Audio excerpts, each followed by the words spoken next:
South Mumbai न्यूजमध्ये तुमचं स्वागत आहे। मागच्या व्हिडिओमध्ये आपण सिद्धार्थनगरचाच विषय पाहिला होता। आजही आपण सिद्धार्थनगरचाच विषय मांडणार आहोत। आता आपण वरळी येथील सिद्धार्थनगर येथे उभे आहोत। ह्या रहिवाशांचा असा मुद्दा आहे की इथे 27 वर्ष झाले इथे पुनर्विकास झालेला नाही आहे। नक्की दोष कोणाचा, पक्षाचा की कोणा अजून, किंवा नक्की त्यांचं काय म्हणणं आहे या पुनर्विकास रखडलेल्या विषय, ते त्यांच्याकडून आपण जाणून घेऊया। काय सांगा? बघा, आमचा 27 वर्ष प्रोजेक्ट रखडलेला आहे, त्यामुळे आम्ही सगळे मोर्चा घेऊन आम्ही एसआर ऑफिसवर गेलेलो। पण तिकडे आम्हाला थोडी मान्यता, आम्हाला म्हणजे खुशी मिळाली आम्हाला। पण आता आम्ही तिकडून आलो, नंतर आम्ही ऐकतोय हे राजकीय पक्ष आता जाऊन तिकडे हे करतात आहे, म्हणजे आपले बोलतात आहे की हे काय झालं म्हणून। एवढा वर्ष हे पक्ष कुठे गेलेले? 25 वर्ष आम्ही या घाणीत लोळतोय, मग एवढा वर्ष पक्ष कुठे गेलेले आहे? मग आता यांचे डोळे खुलले का? मग तुम्हाला आम्हाला घरं द्यायची का, या घाणीत ठेवायचं आम्हाला? मग माझं एवढंच म्हणणं पडलं, आमची घरं व्हावी हे आमची सगळ्या एरियाची इच्छा आहे आणि आमची घरं आम्हाला द्यावी। आम्ही खूप कंटाळलो आता असं राहून। टेकडीवर तर अतिशय चढून पाय वगैरे दुखायला लागलेत। बाथरूम पण बाहेर, आणि माझ्यासारखे पाय दुखणारे खूप चढायला उतरायला खूप त्रास होतो। मग या लोकांनी आता आम्हाला द्यायला हवं ना घरदार। अजून आम्ही किती दिवस काढायचं हे सगळं? त्यामुळे एवढीच इच्छा आहे की आमचं काहीतरी विचार करायला पाहिजे। तुम्हाला कोणाचा दोष वाटतो या रखडलेल्या पुनर्विकास? मॅडम, आम्ही जवळजवळ 30 वर्ष बसतोय, वाट बघतोय। आमदार, खासदार, नगरसेवक सगळे आहेत, निवडून द्यायला आमच्यासाठी काय करायचं कोण? मध्ये गेट तेवढं एवढं छान करून ठेवलं, मध्ये दुनियाची घाण आहे, कवळ्यानं पाईप आहेत, बाथरूमला जायला येणं, गटरात पडतात माणसं, किती तर माणसं पडून मेले इथं बिल्डिंगमध्ये। कधी आम्हाला खुराड्यातून बाहेर काढावं की द्यायला? आता आम्ही आमच्या हिमतीवर आमच्या घरासाठी आम्ही गेलो तिकडे। आम्ही कोणाच्या आमच्या सपोर्ट कुणाचीच नव्हती, आम्हाला सपोर्ट आमच्या घरासाठी, आम्हाला गरज आहे, आम्ही तिथे गेला, आम्हाला घर पाहिजे, आम्हाला काय करायचं नाही। आम्ही मग ते सपोर्ट करणाऱ्या माणसाला पिला टोचायची काय गरज आहे? आता त्याची पिला टोचू नका म्हणून आम्हाला घर बांधून द्या, आम्ही त्याच्यात चौकशीने राहाय। आम्हाला देशपांडे साहेब यांनी आम्हाला सपोर्ट करतात आहे, म्हणून आम्ही एवढं सगळे नगर्स म्हणजे माणसं गेलो आम्ही। पण आता आम्हाला एवढंच म्हणणं आहे की आता ते करतायत ना, आमच्या पाठीशी उभे आहेत ना, मग तुम्ही का त्यात मध्यंतर तुम्ही करताय? राजकीय पक्ष आहेत, आमदार, नगरसेवक, मंत्री, यांचा काय निर्णय यांचा? म्हणजे आम्हाला तुम्हाला रूम द्यायचं नाही का? तुमचे खिशे तुमच्या भराय तुम्ही ठेवताय? तुम्ही आम्हाला बोलणार, नंतर हाय तिथं आम्हाला तुम्ही ठेवणार। आज 25 वर्ष हेच चालले आमच्यासाठी। येतात बोलतात आता तुम्हाला देणार आम्ही, आता तुम्ही वोटिंग करा, तुम्ही आम्हाला बोलतात। झालं वोटिंग केलं, 4.5 वर्ष गप बसतात, 6 महिने झाले कमी, ओ तुम्ही आता काय 5 वर्ष गेले, असे म्हणता 25 वर्ष निघून गेले, पण काही आमच्याकडे कोणीही बघत नाही। आणि आम्हाला गटरातनं प्रेतं आणायला लागतात, कुठून? चादरीत बांधून प्रेतं आणायला लागतात। पाणी नाही, गटरात एवढी वास मारतोय, घाण आहे तिथे, मुलं पण आमची आजारी आहेत। मग आम्ही काय करायचं? यांचं म्हणणं काय? किड्या घरात नाही तर डोंगरावरून पडतात खाली, मग काय करायचं आम्ही लोक? यांचं म्हणणं काय आहे? मग आमचा प्रोजेक्ट होऊ नाही का? आम्ही ह्यातच मरून जावं का? एवढं असेल ना तर तुम्ही सांगा ना, आम्ही तयार आहोत, मी रस्त्यावर उतरायला तयार आम्ही आहोत। आता आम्ही फार कंटाळलो जीवाला, आमची मुलं बाळा पण आता आहेत, असं वाटतं आता आम्हाला माहिती आहे काय, रस्त्यावर झोपून येता, गाड्या काढा आमच्या अंगावरनं, एवढंच बाकी येतं आमचं बस। त्या दिवशी 3 तारखेला आमची झाली तिकडे मोर्चा, दुसऱ्या दिवशी आदित्य ठाकरे, सचिन भाऊ अहिर हे तिकडे गेलेले, त्याच टायमाला गेलेले दुसऱ्या दिवशी। काय आहे पण अरे तुम्ही तरी करा, आम्हाला कोणाची मला हे गरज नाही आहे, सगळे आमच्यासारखे, कोणीही करा, पण करा ना आमच्याकडे तुम्ही। आज देशपांडे साहेब आमच्याकडे उभे राहिले मनसे, मग तुम्ही त्यांच्यावर तुम्ही हे करताय, मग तुम्हाला करून द्यावं पण नाही वाटत तुम्हाला? आम्हाला गाणीत ठेवा आम्ही का आणतात ती लोक? आम्हाला गोरगरिबाचे आमचीच माणसं आम्हालाच मारायला बसलेत।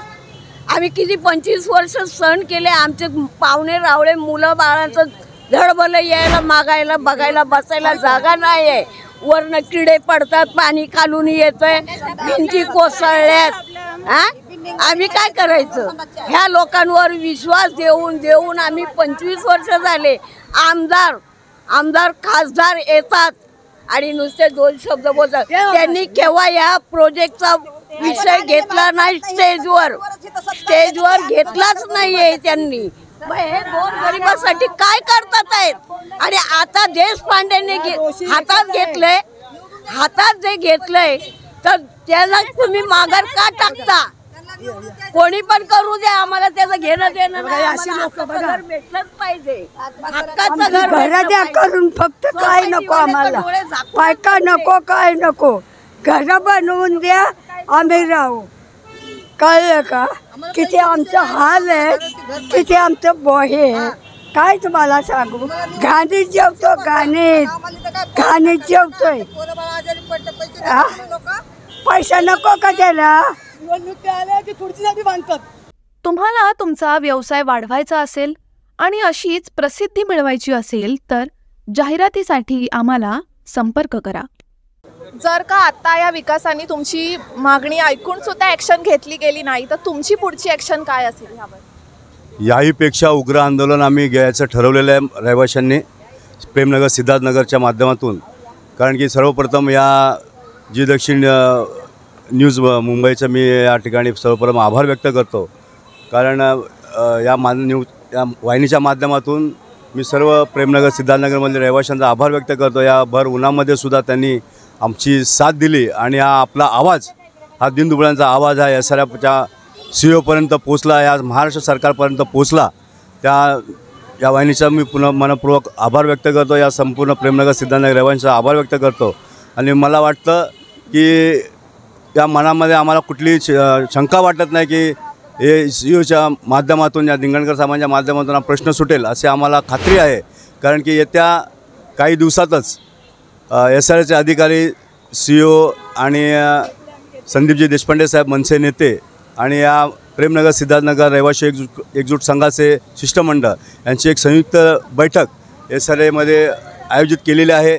आणि मला वाटतं या मोठ्या आंदोलनाची, या धडक मोर्चाची दखल घेऊन या प्रेमनगर सिद्धार्थनगरमधील जी अर्धवट इमारत या सिद्धार्थनगरमध्ये राहिलेली आहे त्याचा संपूर्ण लेखाजोखा, संपूर्ण फोटोग्राफ्स वगैरे काढून SRFचे अधिकारी पाटील साहेब या ठिकाणी आले होते 3 तारखेलाच आणि त्यांनी संपूर्ण अहवाल त्या ठिकाणी दिलेला आहे. आणि लगेच दुसऱ्या दिवशी आमचे या प्रेमनगर सिद्धार्थनगर रहिवाशी एकजूट संघाचे प्रमुख संघटक श्री सुरेशजी सरवणकर, अनिलजी शेडगे जे या अर्धवट राहिलेल्या इमारतीमध्ये राहतात आणि या 57 जे झोपडीधारक आहेत, बेघर झोपडीधारक आहेत, त्या कशा पद्धतीने राहतात, कशा पद्धतीने त्यांचं मागील 2000 सालापासूनपर्यंत जे किती भाडं दिलं आणि त्याच्यानंतरचं किती थकीत भाडं आहे याचा संपूर्ण तपशील हा त्यांनी काल कांदिवली येथे त्या ठिकाणी SRFचे अधिकारी त्यांच्या ऑडिटरच्या या ठिकाणी गेले होते आणि संपूर्ण अहवाल त्यांनी सादर केलेला आहे.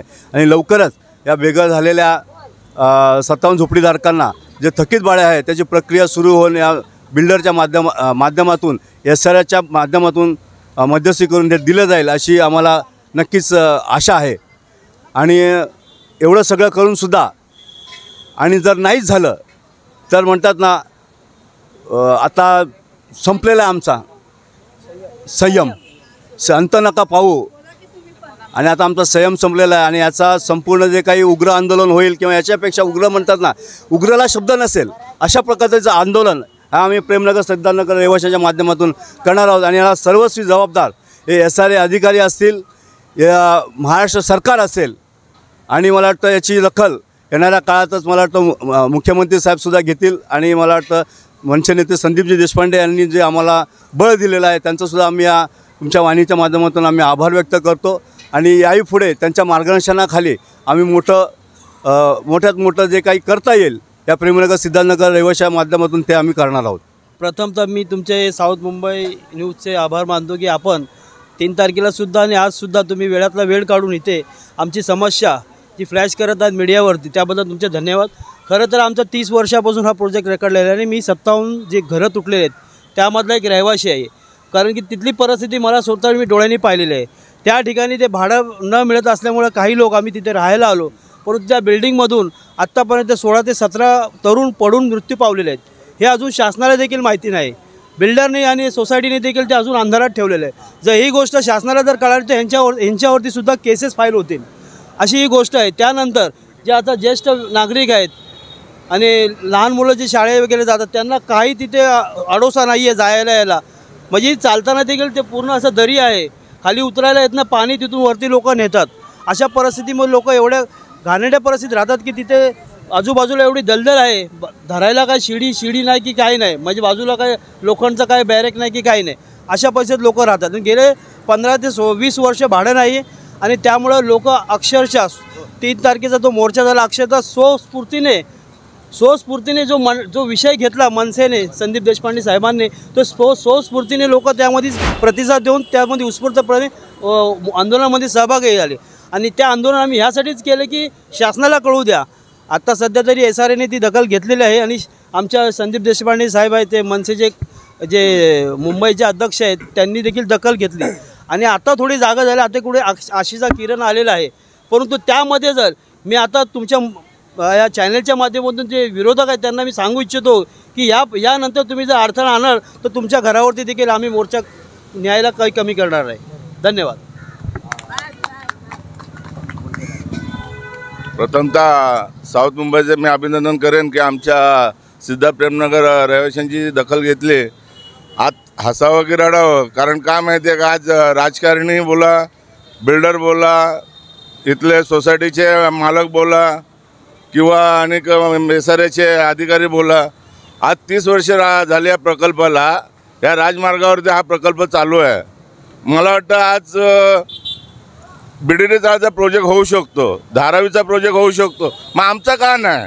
हे घोडा अडले कुठे आम्हालाच कळत नाही. आज 25 वर्ष हा स्ट्रक्चर उभा आहे, तिथे लोक राहत आहेत.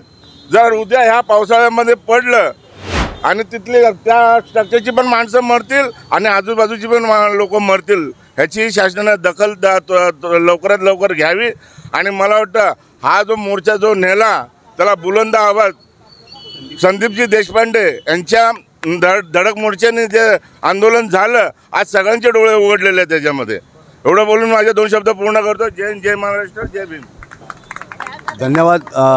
आज मी या साऊथ मुंबईच्या माध्यमातून सांगू इच्छितो, आमच्या या 30 वर्ष रखडलेल्या प्रकल्पाला महाराष्ट्र नवनिर्माण सेना आणि मनसेने संदीपजी देशपांडे साहेबांनी वाचा फोडलेली आहे आणि आवाज आमचा हा महाराष्ट्र सरकारला पोचवलेला आहे. त्यांचा आम्ही लाख लाख धन्यवाद देतो. आणि याही पुढे त्यांच्याशिवाय आम्ही कुठेही जाणार नाहीत. आणि आम्ही प्रेमनगर सिद्धार्थनगर वर्षांच्या या ज्या व्यथा त्यांनी आमच्या ज्या महाराष्ट्र सरकारपर्यंत पोचवलेल्या आहेत आणि त्यांच्याच या पुढील नियोजनामध्ये आम्ही संपूर्ण पावलं आम्ही उचलणार आहोत. याची आम्ही प्रेमनगर सिद्धार्थनगर रहिवाशांच्या वतीने आम्ही ग्वाही देतो. आम्ही यापुढे दुसरं कुणाकडे जाणार नाहीत. आणि खरोखरच त्यांच्या आंदोलनाच्या नंतर हे सगळे पावसाळी बेडूक सगळे बाहेर पडलेले आहेत आणि आता कुठेतरी त्यांचे हातपाय मारायला सुरुवात झालेली आहे. आणि आता त्यांनी कुठे ना काही कोणाचे सगळे फोनाफोनी कुठे बैठका चालवल्या आहेत. यापूर्वी सगळे झोपलेले होते. मुख्यमंत्री असताना, त्यांचे खासदार असताना, आमदार असताना सगळे या डेवाळ्या झोपलेले होते. आणि या महाराष्ट्र नवनिर्माण सेनेने आवाज फोडल्यानंतर सगळे जागे झालेले आहेत. आणि मला वाटतं याही पुढे महाराष्ट्र नवनिर्माण सेना संदीपजी देशपांडे यांच्या अधिपत्याखाली पुढील आम्ही सगळं नियोजन करून, आणि आम्हाला खात्री आहे, मला वाटतं जो काय तोडगा निघेल या येणाऱ्या 16 तारखेला, एप्रिलच्या 16 तारखेला एक संयुक्त बैठक आयोजित केलेलं आहे. SRAच्या अधिकाऱ्याच्या सोबत मनसे नेते संदीपजी देशपांडे असणार आहेत. आमचे एकजूट संघाचे संपूर्ण शिष्टमंडळ त्या ठिकाणी असणार आहोत. आणि या बैठकीत एक आशेचा किरण आम्हाला दिसतोय की नक्कीच याच्यामध्ये बैठकीमध्ये, आणि या बैठकीमध्ये बिल्डर विकासक शिवकृपा बिल्डर्सचे प्रकाश शेंडगे साहेब हे सुद्धा बैठकीमध्ये उपस्थित असणार आहेत. नक्कीच या बैठकीमध्ये तोडगा 100% निघण्याची शक्यता नाकारता येत नाही आणि निघणारच अशी आम्हाला आशा वाटते. आणि जर याच्यामध्ये तोडगा निघत असेल तर याहीपेक्षा दुर्दैवी क्षण कुठला नसावा आणि या दुर्दैवी क्षण येणार नाहीत अशी खात्री, मला वाटतं दखल SRAचे अधिकारी घेतील अशी मी आशा व्यक्त करतो. हाऊसिंग सोसायटीच्या पाण्याच्या टाक्या स्वच्छ करणारी मुंबईतील नंबर 1 कंपनी म्हणजेच लाईफलाईन सर्व्हिसेस. नमस्कार, साऊथ न्यूज चॅनल प्रथमतः तुमचा मी आभार मानतो. गेले 27 वर्ष, आता वयाची मला 49 चालू आहेत. गेले 27 वर्ष आमचा वर्ली प्रेमनगरचा विकास चालू आहे. कुठल्याही लोकप्रतिनिधींनी आमच्या कधीच विचार केलेला नाही आहे. आमचे मुख्यमंत्री, आमचे आमदार, आमचे खासदार, आमचे नगरसेवक सर्व आमचेच आहेत. पण कुणालाही आमची दया आली नाही आहे. गेल्या 3 तारखेच्या मोर्चा पाहून आज सगळे उपमुख्यमंत्री शिंदेसाहेब असतील किंवा आदित्य साहेब असतील, हे आता सर्व जागे झाले. ते झोपी गेले होते एवढे वर्ष, प्रत्येक जागे झाले आहेत. आणि आज पण बहुतेक उपमुख्यमंत्री शिंदेसाहेबांची बैठक आज किंवा काल होती त्यांची SRAच्या वर्लीच्या विषयावर. त्यामुळे सर्वांना कृपया विनंती आहे, कुठलेही नेते असू दे कुणी, पण आमचे संदीपजी देशपांडे यांची जी भूमिका होती म्हाडाच्या अधिकाऱ्यांसमोर, त्यांनी स्पष्ट सांगितलं वरूनही कुठल्या तुम्हाला दबाव असेल तसे सांगा, हाच मोर्चा त्यांच्या घरी घेऊन जातो असेही त्या स्पष्ट शब्दात बोललेले आहेत ते. आणि याच्या पुढे कुणीही या विकास म्हणजे आमच्या वस्तीच्या विषयी कुणी काही चुकीचे करत असतील, माहिती देत असतील, त्यांना ही आमची आया बहिणी गप्प बसणार नाही, त्यांना त्याच पद्धतीने उत्तर दिलं जाईल. याचं सर्वांनी त्यांची नोंद घ्यावी ही तुम्हाला सर्वांना नम्र विनंती करतो. कृपया विकासाच्या मध्ये कोणी अडथळा आणू नये व प्रत्येकात आम्हाला आमच्या हक्काचं घर पाहिजे, बाकी आम्हाला काही नको.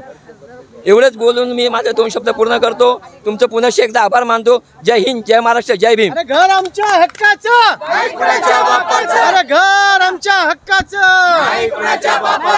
कोण म्हणतो आम्हाला आमची मागणी पुरी नाही, आता आमची मागणी पुरी नाही केली तर आम्ही एकच करणार आहे, रस्ता आंदोलन. बस तिला झोपणार, गाड्या चालू आमच्या अंगावरती, जगून तर फक्तच नाही, आम्हाला मेलेलं परवडलो आम्ही, काही नाही. ह्याच्यात जगणं हे एकदम अतिशय घाण झालं, आम्हाला कंटाळा आलाय, त्यापेक्षा मेलेलं परवडलं. बस बाथरूमला जावं लागतं, आम्हाला तर कंटाळा आलाय. समजा गाडी वगैरे कोणाच्या अंगावरून गेली, त्याला जबाबदार कोण असेल?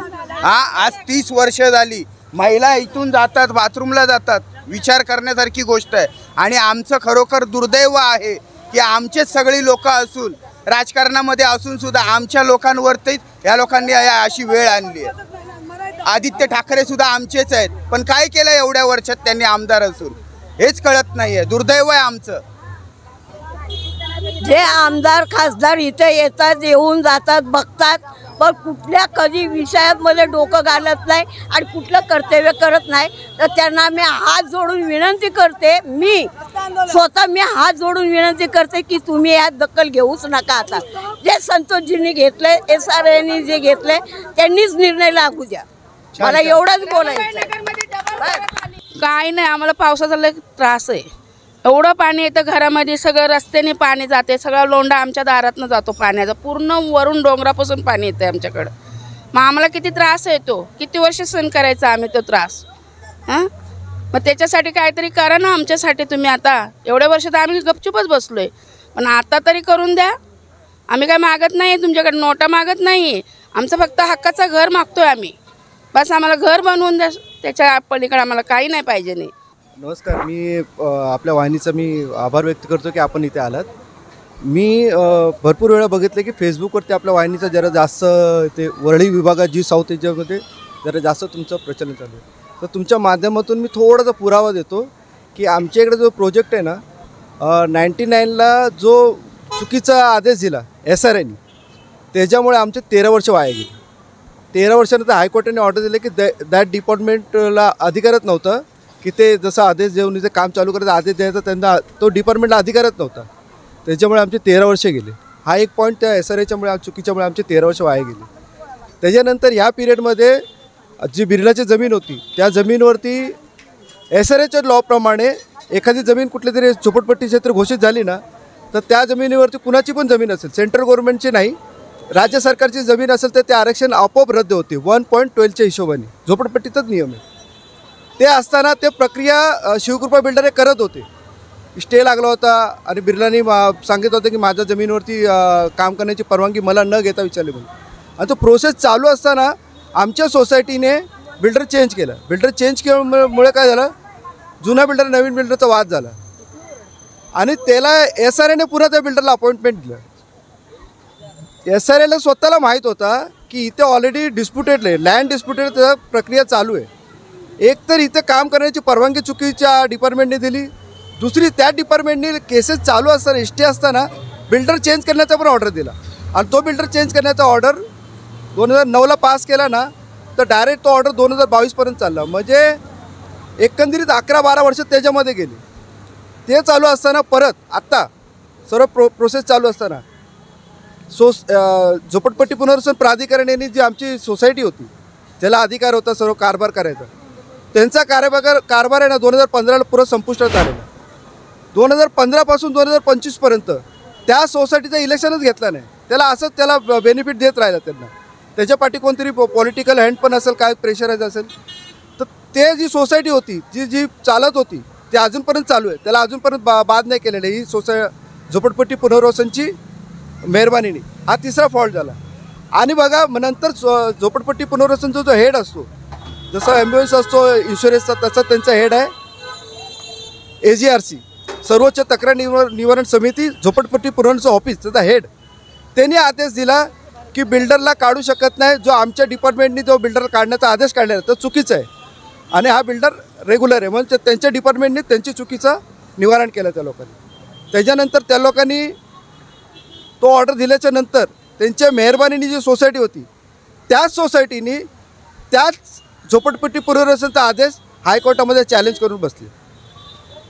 चॅलेंज केल्यानंतर पण तिथे पण आता पण ही झोपडपट्टी पुनर्वसन काय करते माहीत आहे, तिकडे जाऊन ॲफिडेविट सादर केली की जो कोर्ट आदेश देईल ते आम्हाला मान्य. पण तिथे असं कुठेही सांगितलं नाही की आमच्या स्वतःच्या डिपार्टमेंटनी आम्ही केलेली चुकी आणि आम्ही केलेला जो ऑर्डर आहे त्याला दिलेला आहे त्या ऑर्डरच्या संदर्भात काय दिलं नाही. एक तर चुकीचा ऑर्डर 99ला दिला, परत 2009ला एक ऑर्डर बिल्डर चेंज करायचा ऑर्डर दिला, परत त्या सोसायटीचा निवडणूक घेतली नाही, परत जे आता अफिडेविट सादर केले ते पण चुकीचं सादर केल्याच्या नंतर एवढा घोळ केल्याच्या नंतर पण झोपडपट्टी पुनर्वसन ऐकत नव्हती. संदीपजी देशपांडे ज्यावेळी तिकडे गेले आणि त्यांनी ज्या त्यांच्या स्टाईलमध्ये त्या लोकांनी केलं ना, आमच्या आयुष्यामध्ये कधी असं बघितलं नाही. त्यांनी त्या अधिकारीला सांगितलं तुम्ही जर मला उत्तर दिलं नाही तर तुम्हाला घरी जायला देणार नाही ते. आणि अशा त्या लोकांना पकडून दिलं ना. ऑफिसर अक्षरशः आहे ना पेपर चाळत होते, पेपर शोधत होते. त्यांना बोलला मला सांगा तुम्ही इलेक्शन का नाही घेतला म्हणून. कुठला तरी आमदार एक वेळा जिंकून आला किंवा त्याचा कार्यकाळ संपला तर तो कुठेही चॅलेंज करू शकत नाही हायकोर्टात जाऊन की माझा टर्म वाढव म्हणून. कायदा घटना आहे, घटनेच्या हिशोबाने. आणि आम्ही पण सांगितलं तुम्हाला लाज नाही वाटत का बाबासाहेबांनी घटना तुम्ही पालन करत नाही. 10 वर्ष तुम्ही कसं काय एका सोसायटीला हे करताय. तुमच्या मेहरबानीने तो तुमचीच बँड वाजवतो, तुम्ही दिलेल्या आदेशाला तो चॅलेंज करतो. म्हणजे किती घाण. त्यानंतर अशी घटना घडली की 1-2 तास तो आमचं शिष्टमंडळाचा आणि ते युक्तिवाद चालू होता. त्यामध्ये झोपडपट्टी पुनर्वसननी सोसायटीचं नंतर नावसुद्धा घेतलं नाही त्या लोकांनी.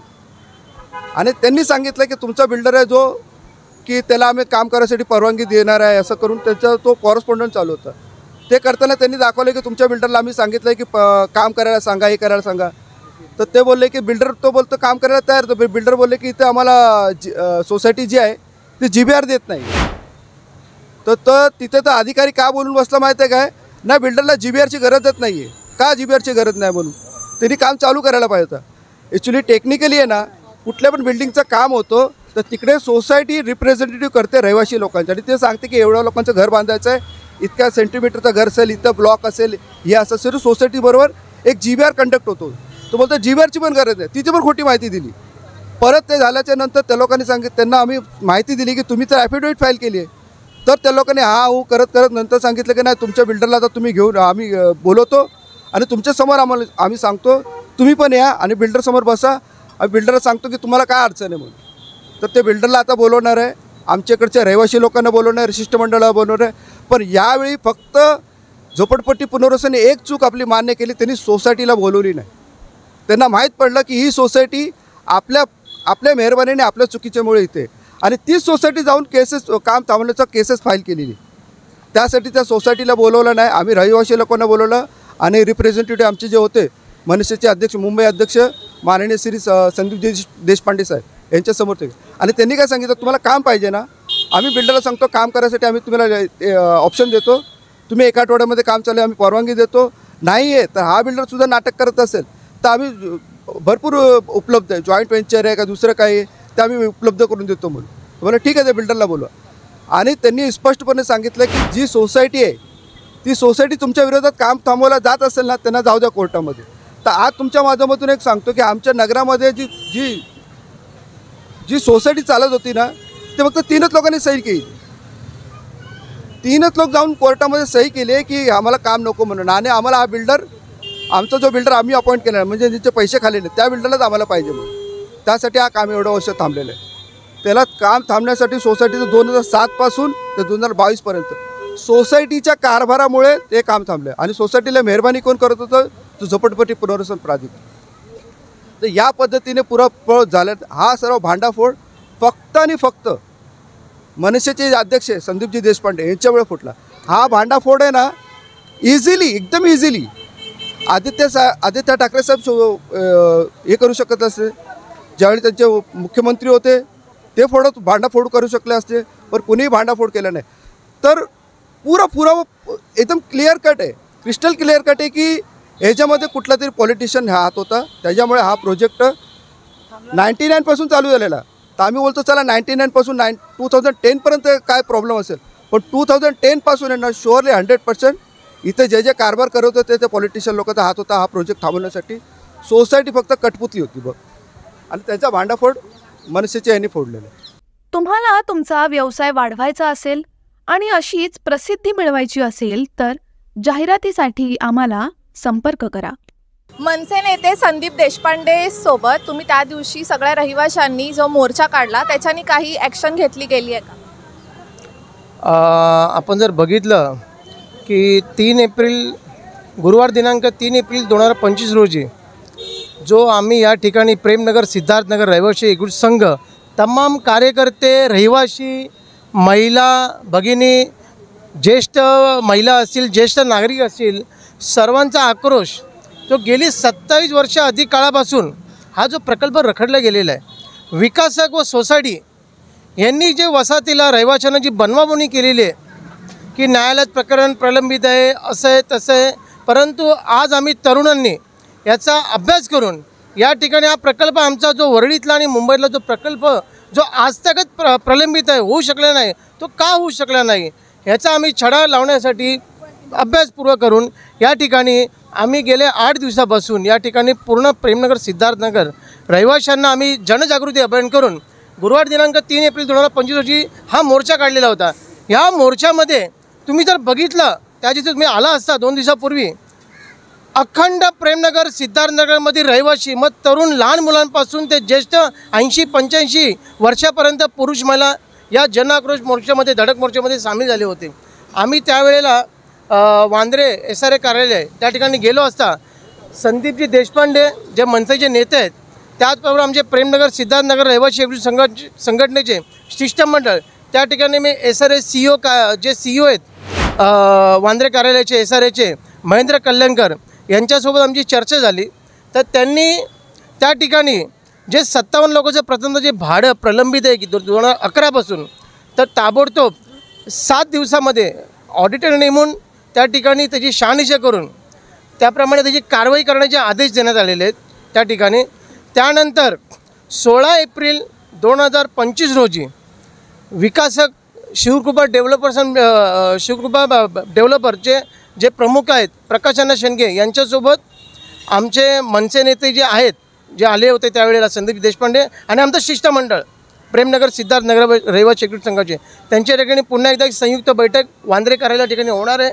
विकासकाला बसून बाबा तुम्ही भाडे कशा पद्धतीने देण्यात आलेले आहे, कारण विकासकाला त्यांनी 23 मार्च 2023 रोजी पत्रक दिलेलं होतं की भाडे संदर्भात तुम्ही 2 वर्षाचं आणि आगाऊ देखील भाडं आणि तुमचे जे प्लॅन वगैरे तुम्ही या ठिकाणी सबमिट करण्याचे त्या ठिकाणी पत्रक दिलेलं होतं, परंतु आज सगळ्यात त्याची काही पूर्तता करण्यात आलेली नाही. त्यामुळे एक संयुक्त बैठक मनसे नेते संदीप देशपांडे प्रेमनगर सिद्धार्थनगर रहिवासी एकजूट संघाचे शिष्टमंडळ आणि जे CEO आहेत महेंद्र कल्याणकर यांच्यासोबत संयुक्त बैठक घेण्यात आलेली आहे. त्यामध्ये त्यांना त्याचा जाब विचारण्यात येणार आहे. जर ते काम करत असतील व्यवस्थितरित्या तर त्यांना पुन्हा एकदा LOA करून त्यांना पुन्हा अधिकची थोडीशी मुदतवाढ देण्याच्या ठिकाणी आयुक्त जे महेंद्र कल्याणकर त्यांनी सांगितलेलं आहे. जर त्या ठिकाणी पुन्हा टाळाटाळ करण्याचा प्रयत्न करत असतील तर त्यांच्यावर देखील कारवाई करण्याचे आदेश हे CEO जे महेंद्र कल्याणकर आहेत ते देणार आहेत. कारण की आज तुम्ही बघितला वरळीतला मुंबईतला सर्वात प्रथम प्रकल्प आम्हाला जे स्वप्न दाखवलेलं होतं चांगल्या घरकुलाचं चांगल्या इमारतीचं, आज तुम्ही बघितला ही जी वसाहत फार डोंगरापर्यंत वसलेली आहे. ही जी इमारत तुम्ही बघितला 2095ला आमचा पहिला करार झाला होता शिवकृपा बिल्डर्स अँड डेव्हलपर. त्यानंतर नोव्हेंबर 2001 साली त्या ठिकाणी स्थगिती देण्यात आली. त्यानंतर केसेसवरती केसेस दाखल करून फक्त विकासक आणि सोसायटी यांनी मला इतर या ठिकाणी सर्वांच्या टाळवळचं लोढी खाण्याचं फक्त काम केलेलं आहे. परंतु आमच्या रहिवाशांना जी त्रस्त रहिवासी आहेत गेल्या 27 वर्ष कालावधीपासून त्यांना न्याय दिला हे दोघंही कमी पडलेले आहे. त्यामुळे आम्ही ठरवलं की अखंड प्रेमनगर आणि सिद्धार्थनगराला जे महामानव डॉक्टर बाबासाहेब आंबेडकर जे आपल्याला आंदोलन शस्त्र दिलेलं आहे त्याचा वापर करून शांततेमध्ये आम्ही गुरुवार दिनांक 3 एप्रिल 2025 रोजी या ठिकाणी आक्रोश मोर्चा धडक मोर्चाचं आयोजन केलेलं होतं. त्याला आमच्या सर्व माता भगिनींनी, महिलांनी, पुरुष वर्गांनी, ज्यांना चालता येत नव्हतं, अपंग व्यक्ती, असे देखील या धडक मोर्चामध्ये स्वयंस्फूर्तीने या ठिकाणी उतरून त्या ठिकाणी वांद्रे कार्यालयावरती आम्ही गेलो होतो आणि त्या ठिकाणी आम्हाला आमची विनंती मान्य केली. त्या ठिकाणी आमची चांगली प्रकारे बैठक झालेली आहे आणि मला असं वाटतं येणाऱ्या दिवसामध्ये आमच्या तमाम 2000 ते 270 झोपडीधारक या ठिकाणी वास्तव्यास आहे. त्यांना वाटतं आता खऱ्या अर्थाने आम्ही पहिली लढाई जिंकलेलो आहे. आता दुसरी लढाईची 16 एप्रिल 2025 रोजी घेण्यात आलेली आहे. त्यामध्ये बरेचसे या ठिकाणी निर्णय होण्याची शक्यता आहे आणि त्यामुळे मला असं वाटतं स्थानिक लोकप्रतिनिधी यांना देखील थोडी जाग आलेली आहे आता. कारण आम्ही देखील त्यांना जे निवडून दिलेलं आहे आमच्या समस्यांना कुठेतरी त्यांनी बगल देण्याचा प्रयत्न किंवा दुर्लक्ष करण्याचा त्यांनी प्रयत्न केलेला आहे. आमचा आक्रोश, कारण लोकप्रतिनिधी कशासाठी असतो, स्थानिक रहिवाशांचे प्रश्न हाताळण्याकरिता असतो. परंतु या ठिकाणी योग्य प्रकारे याची गांभीर्याने दक्षता न घेतल्यामुळे हा जो जनसागर उचललेला होता 3 एप्रिल 2025 रोजी त्याचं प्रतीक होतं आहे. जरा योग्य त्याची दखल घेतली असती विकासकांनी जे काम चालवू आणि CO साहेबांनी हे देखील दाखवलं आहे, महेंद्र कल्याणकरांनी जे काम चालवू. तुम्ही जर बघितलं 2010 साली आमची त्रैवार्षिक निवडणूक शेवटची झाली होती. त्यानंतर 2014-15 यांचा कालखंड संपलेला होता. तरी देखील अनधिकृतपणे त्यांनी केसेसवरती केसेस दाखल करून माननीय उच्च न्यायालयामध्ये टाळाटाळ करण्याचा प्रयत्न सतत केलेला होता. एक बिल्डर बदल करून लगेच दुसरा तिसरा असं चाललेलं होतं त्यांचं. त्यामध्ये आमचं ते फार रहिवाशांचं मरण झालेलं होतं. त्यामुळे आम्हाला फक्त कोण काम करून देतं आम्हाला महत्त्व नाही आहे, कुठला लोकप्रतिनिधी करून देतो त्याचं महत्त्व नाही आहे, कुठला विकास करून देतो आहे आमची तीही मागणी नाही. आम्हाला फक्त आमचा एकच उद्देश आहे, आम्हाला फक्त घर के बदले घर.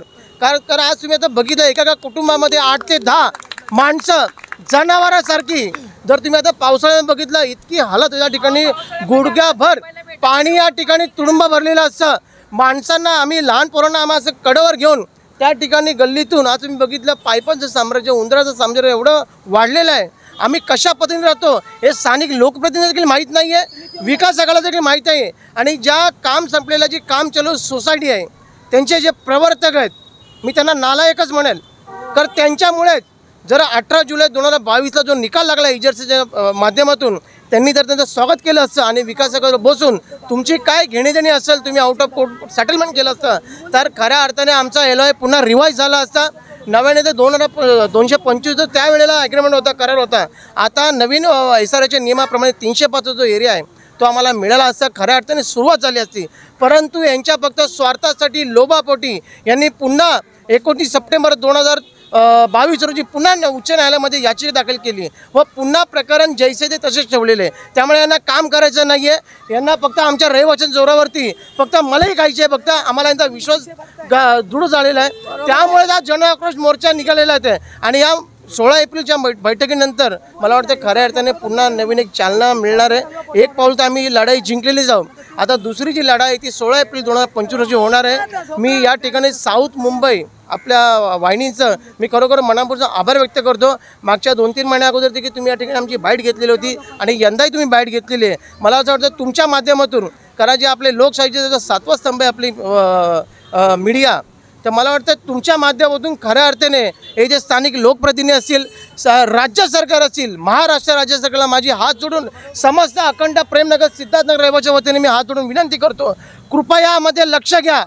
आम्ही कितपत किड्या मुंगासारखे जगत आहोत. अहो जनावरांना देखील लाज वाटेल अशा प्रकारे आम्ही या ठिकाणी हाल अपेक्षा मी जगत आहोत, त्रस्त आहोत. आमची कृपया दखल घ्या. आम्हाला कुठला पैसा नको, तुमचा काही नको. आमची फक्त एकच मागणी आहे, घर के बदले घर, सुबह घर द्या, दुसरं काही नको. एवढंच मी बोलून तमाम रहिवाशांनी पुन्हा एकदा महाराजांना विनंती करतो लवकरात तात्काळची दखल घ्या आणि आमचा प्रकल्प गेली 27 वर्षापासून अधिक काळापासून जो रखडलेला आहे त्याला न्याय द्या. जिथे ज्यावेळेस मॅडम सहनशीलतेचा जेव्हा अंत होतो ना त्यावेळेस क्रांतीचा जन्म होतो आणि तोच क्रांतीचा जन्म 3 एप्रिल 2025 रोजी वरळी ते वांद्रा या ठिकाणी अखंड प्रेमनगर सिद्धार्थनगर रहिवासी एकजूट संघाच्या वतीने गेलेला होता. तर मला असं वाटतं आता या चांगल्या घडीला प्रत्येकाने आम्हा सर्व रहिवाशांना साथ दिली पाहिजे. मग विकासक असतील, स्थानिक लोकप्रतिनिधी असतील, महाराष्ट्र राज्य सरकार असेल, या सर्वांना मी विनंती करेल कृपया आता बस करा हा खेळ. आम्ही आता सर्व या तुमच्या बोलण्याला, तुमच्या भूलथापांना आता मी यापुढे बळी पडणार नाहीत. आम्ही सर्व सुज्ञ रहिवासी आहोत, सुशिक्षित रहिवासी आहोत आम्ही. आता ह्याच्या पुढे आम्हाला फक्त एकच मागणी आहे, घर के बदले घर. त्यामुळे सर्वांनी बोलला, घर आमच्या हक्काचं, अरे घर आमच्या हक्काचं, अरे घर आमच्या हक्काचं. धन्यवाद. म्हणतो देणार नाही, घेतल्याशिवाय राहणार नाही. कोण म्हणतो देणार नाही, घेतल्याशिवाय राहणार नाही. धन्यवाद. धन्यवाद. साऊथ मुंबई विभागातील घडामोडी जाणून घेण्यासाठी साऊथ मुंबई न्यूज चॅनलला लाईक, फॉलो, शेअर आणि सबस्क्राईब करा आणि बेल आयकॉनवर क्लिक करून ऑल करायला विसरू नका.